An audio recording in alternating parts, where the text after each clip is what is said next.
Hey, what's up you guys? This is Jem. Welcome back sa another video natin this week. And ngayon ang pag-usapan natin is yung na tanong na palagi kong nababasa sa TikTok.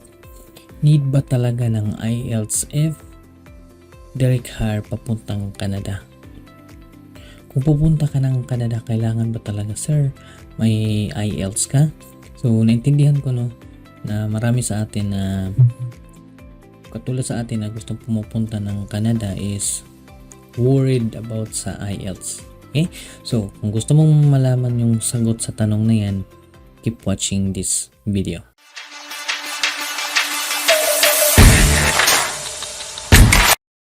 Okay, so sa mga bagong subscriber natin dito sa YouTube or hindi ka pa nakasubscribe, and kung first time mo kong napanood dito sa YouTube, my name is Jem, and dito sa channel na to, tinuturo ko kung paano kayo maka-apply ng trabaho sa Canada through direct hire na hindi na kayo dadaan ng agency. Okay? So, proceed tayo, ipakita ko sa inyo dito sa slide kung ano yung IELTS. Ipaintindi ko sa inyo yung IELTS. Okay? So, punta ako dito and tingnan natin kung need ba talaga. Okay? So, ano ba talaga yung IELTS, no? What is IELTS? IELTS is International English Language Testing System. Okay? So, ang IELTS kasi is tinitest dito yung English mo. Okay? So, there are two types of English, general training and academic training. So, ano bang kaibahan sa dalawa? Okay? So, general training is yung mga gustong mag-migrate or magtrabaho. Okay? So, general training who wish to enroll in below degree, yung mga mababang degree, or wish to migrate for employment purposes. Okay? So, like sa atin, pupunta ng Canada, magtrabaho or migrate, yan yung i-take mo na exam, yung general training. Okay? Kung student ka naman who aspire to pursue higher education dito sa Canada, ang kukunin mo is yung academic. Okay? So, ang IELTS, meron siyang 4 na segments. Okay? So, number 1 is reading, writing, listening, and speaking. Okay? So, both meron siyang segments. Iti-test dito yung reading ability mo, writing ability mo, yung listening ability mo, and speaking ability mo. Okay, so meron siyang score. Okay? So, ang tanong, kailangan ba talaga ang IELTS? Ang sagot, yes or no. Dalawa, no. Yes, lalo na kung mag-apply ka ng permanent residence sa Canada, at kung nasa customer service related jobs ka like receptionist or sa hospital, yung mga nagdi-deal ka ng mga customers or may inaalagaan ng customers. Okay? No naman kung worker ka lang na under sa temporary foreign workers like seasonal workers, no? Like sa amin. So nakapunta kami dito na walang IELTS. Okay? So hindi kami hinanapan ng employer ng IELTS. Pero some employers, ni-required nila. But mostly yung mga jobs na may dinid or humaharap palagi sa customer, yan yung mga common na hinahanapan ng IELTS. Okay? So, bakit kailangan ng IELTS sa Canada? So, yun na nga, sabi ko, is designed to measure your English language proficiency in a practical and everyday context. So, the test reflects both workplace and social situations. Kasi may mga employer na takot sila na baka hindi kayo maka-deliver ng maayos or hindi kayo makaintindi. So, sinisiguro nila na nakakaintindi kayo ng English. Okay? So, yun lang naman yung rason bakit kailangan mag-IELTS. Next na tanong is, may expiration ba ang IELTS? The answer is yes. Meron siyang expiration and expiration niya is 2 years. Okay? 2 years lang.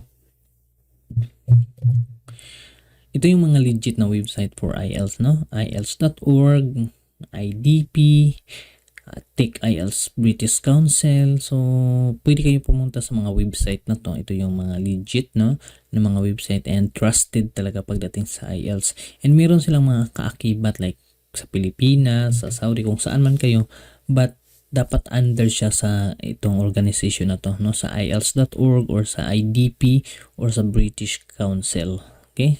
So, huwag kayong mag-take ng IELTS na iba't ibang website. Like, may marami naman, mga India. So, be sure na under sila ng license sila sa British Council, sa IDP or sa IELTS.org mismo. Okay? So, dapat kaakibat sila sa mga to.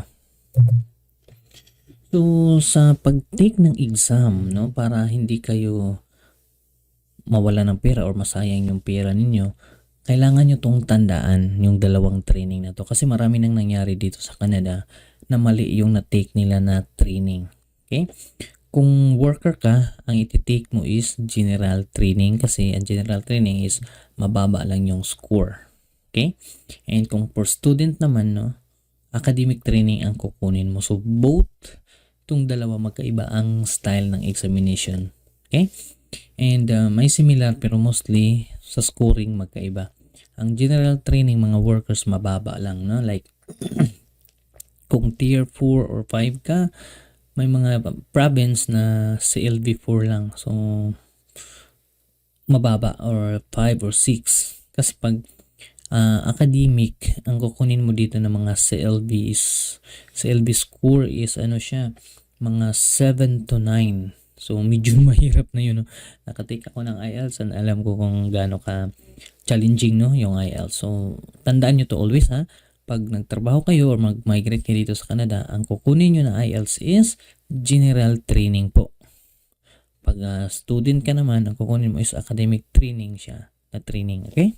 So, huwag kayong mag-take ng academic tapos magtrabaho pala kayo dito sa Canada. Hindi maripan yung pera ninyo and then hindi din makredit yung examination ninyo. Kailangan yung mag-take ng general training. Okay? So, kailangan yung umulit pag nagkamali kayo sa pagpili ng training. Always remember that kasi mahal ang IELTS, no? Mga nasa 15K or 300 Canadian dollars or more. Okay?